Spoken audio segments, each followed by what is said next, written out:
आपने मन को इस तरह से समझा लिया कि प्रभु जी ऐसा मत करना, वहां जाओगे तो थक जाओगे आप, अब बड़ी मेहनत लगेगी इसमें। तो पहले ही आपने क्या किया, अपने आप को थका लिया। साइकोलॉजिकल प्रॉब्लम सबसे ज्यादा है।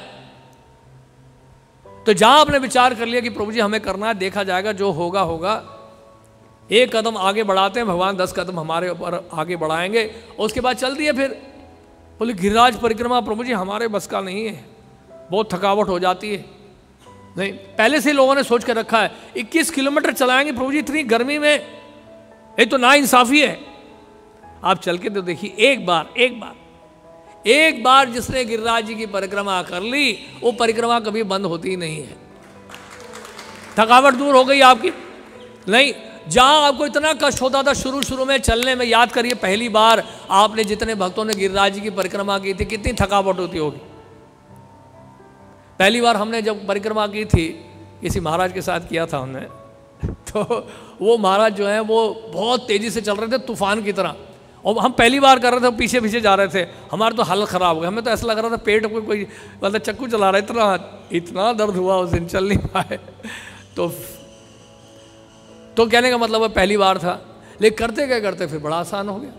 तो कहने का मतलब ये है कि कई सारी ऐसी बातें हम देखते हैं कि हमारे अपने जीवन में देखते हैं, हम लोग सोचते हैं कि हम थक जाएंगे, मन का खेल है, क्योंकि हमने पहले से ही धारणा ये बना ली कि हमसे नहीं हो पाएगा प्रभु जी, हमारे बस का नहीं है, तो फिर होगा ही नहीं, वो होगा ही नहीं फिर कभी भी। लेकिन एक कदम अगर आगे बढ़ा लिया, हमने विचार कर लिया, जैसे प्रभुपाद जी का देखिए, प्रभुपाद जी एक बार जो है काफ़ी बीमार हो गए, और श्रुति कीर्ति प्रभु जो है, रात का समय था, तो प्रभुपाद को बोला कि प्रभुपाद आपका स्वास्थ्य खराब हो रहा है काफ़ी, हम अस्पताल लेके चलते हैं। प्रभुपाद ने कहा नहीं लेके जाना मुझे, लेकिन प्रभुपाद आपको बुखार है, कोई बात नहीं। प्रभुपाद ने कहा ये काली मिर्च का जो है आप पेस्ट बनाकर कपड़े में लगा के मेरे माथे पे लगा दो, और लगाया उन्होंने पेस्ट बनाकर, जैसे प्रभुपाद ने कहा। प्रभुपाद ये सब जो है नेचुरल चीज़ें बहुत जानते थे, और प्रभुपाद जी के माथे पे लगाया, और सुबह का वक्त हुआ 6 बजे, प्रभुपाद कहते हैं okay now let's go for morning walk. और प्रभुपाद सुबह सुबह उठे, 6 बजे मॉर्निंग वॉक में चले गए, और रात को ऐसे लग रहे थे कि हॉस्पिटल में डालना पड़ेगा। तो प्रभुपाद जी का ऐसा जो है उनका स्ट्रांग, उनका जो है मेंटल स्ट्रेंथ ऐसा था कि वो कभी भी जो है इस भौतिक शरीर को लेके जो है इतना चिंता नहीं करते थे। इसलिए प्रभुपाद जी से असंभव कार्य हो गए। और प्रभुपाद जब आते थे बाहर से किसी इंटरनेशनल टूर से, तो और साथ में सेवा शिष्य भी होते थे, कम से कम समझ लीजिए 14-12 घंटे लगातार ट्रैवल करके आए हैं, और पूरे इंटरनेशनल टूर से आए हैं, और रात को पहुँचे हैं 11 बजे, और प्रभुपाद वही 12-12:30 बजे ट्रांसलेशन शुरू कर देंगे। 11 बजे भी पहुँचेंगे अगर टेम्पल में, तो प्रभुपाद का शेड्यूल वही रहता था। ऐसा नहीं हो प्रभुपाद कहते हैं आज के लिए नहीं, कल ट्रांसलेशन करूँगा, नहीं, उनका जो डेली कोटा होता था ट्रांसलेशन का वो करेंगे। और 11 बजे आएंगे भी मंदिर में रात को ट्रैवल करके, तो 12-12:30 बजे भागवत लेके बैठ जाएंगे, कमेंट्री देना शुरू कर देंगे। अमेजिंग एनर्जी प्रभुपाद जी का। और वो शिष्य लोग सो गए। सुबह जब प्रभुपाद ने जाके देखा सो रहे हैं, प्रभुपाद ने कहा कि आप लोग सो रहे हो, मंगल आरती में क्यों नहीं गए अभी तक? प्रभुपाद ने कहा it was Prabhupada very hectic, we are tired. Prabhupada ने कहा आई एम ऑल्सो टायर्ड। तो ने कहा कि Prabhupada you are a pure devotee. Prabhupada ने कहा why you are not a pure devotee. फिर प्रभुपाद कई बार ऐसे भी डांटते थे, you people are worse than karmis. तो प्रभुपाद के साथ वो बताते थे कि प्रभुपाद कब क्या बोलने वाले हैं और कब कहाँ जाने वाले हैं कुछ नहीं पता था। कभी भी कोई सेवा दे देंगे, कभी भी कहीं भी ले जाएंगे आपको, तो उसके लिए आपको हमेशा अपनी बैटरी को चार्ज रखना पड़ेगा। अभी कोई बता रहा था, हिजोल राधा गोविंद महाराज उस दिन निताय गुणमणि प्रभु कह रहे थे कि रात को 12 बजे महाराज ने कहा तुम क्या कर रहे थे अभी?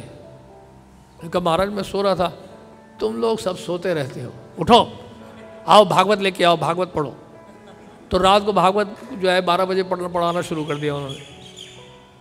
तो इस तरह जो है जैसे जैसे चेतना का विकास होता है, हमारी थकावट दूर होती जाएगी। फिर हम लोग जो है इतना चिंतित नहीं होंगे, इतने परेशान नहीं होंगे कि हमें थके हुए हैं या नहीं थके हुए हैं, क्योंकि आपको जो आनंद मिलेगा, जैसे यहाँ बता रहे हैं कि महाराज रघुगण को अमृत मिल रहा है जड़ भरत से। जब ये अमृत हमें मिलने लगेगा, उस अमृत का जो आस्वादन करने लगेंगे, क्या होगा? हमारी सारी थकान दूर हो जाएगी।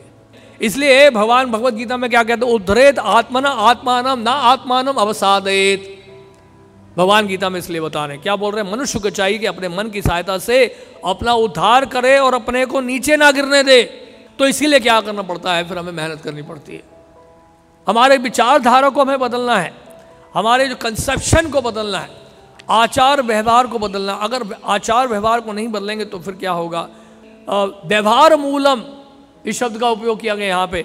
व्यवहार मूलम का मतलब होता है कि ये बेसिकली एक आपने एक कन्वेंशन के कारण जो है बेस्ड है, यानी कि आचार और व्यवहार के कारण जो है वो आधारित। तो व्यवहार मूलम, और वो वास्तव में परम सत्य को स्थापित नहीं करता है। तो कहने का मतलब यह भौतिक शरीर में जब प्रवेश कर जाते हैं तो हमें इससे उठना है, इसकी चेतना को हमें उठाना है, आगे बढ़ने का हमें प्रयास करना है। तो फिर ऐसी कई सारी बातें होती हैं। तो हम ये देखते हैं कि हम लोग, कई बार ऐसा लगता है कि हम थक जाएंगे, प्रभु जी हमारे बस का नहीं है, हमें मत बताइए। जैसे रथ यात्रा में जाने में हम बड़ा आलस होता है, जैसे पिछली बार भी हम चर्चा कर रहे थे, रथ यात्रा में जाने में आलस होता है, या प्रचार के कार्य में जाने में आलस होता है। लेकिन एक बार हम निकल जाए फिर आनंद ही आनंद है। होता है कि नहीं होता है? प्रभु जी 6 घंटे 7 घंटे कौन वहाँ रथ यात्रा में चलेगा, इतनी गर्मी है, ये है वो है, और एक बार नाचना कूदना शुरू किया पता ही नहीं चलता। तो इस मेंटल फैटिक से, यानी कि इस विचार से, एक कंसेप्शन से हमें बाहर निकलना है सबसे पहले, जो कि सामान्य व्यक्ति के लिए संभव नहीं। कॉन्शियसनेस की बात है, पूर्ण विकसित चेतना।